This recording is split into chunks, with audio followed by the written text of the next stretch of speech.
ইয়াৰ পৰিৱৰ্তে আমি যদি ইজৰাইলৰ যি প্ৰেক্ষাপট সেই প্ৰেক্ষাপটলৈ দৃষ্টিবদ্ধ কৰোঁ তেনেহ'লে দেখিবলৈ পাম ইজৰাইলৰ ক্ষেত্ৰত ভাৰতীয় বিদেশ মন্ত্ৰণালয়ে এটা এডভাইজৰী জাৰি কৰিছে।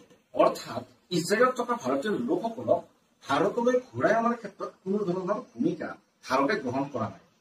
ইজৰাইলৰ প্ৰেক্ষাপটত যদি বিষয়টো আমি বিশ্লেষণ কৰিবলৈ চেষ্টা কৰোঁ তেনেহ'লে আমি বুজি পাম যে ভাৰত আৰু ইজৰাইলৰ যি দ্বিপাক্ষিক সম্পৰ্ক সেই সম্পৰ্ক যথেষ্ট শক্তিশালী। ইয়াৰ অৰ্থ এইটো নহয় যে ইৰাণৰ সৈতে ভাৰতৰ দ্বিপাক্ষিক সম্পৰ্ক শক্তিশালী নহয়।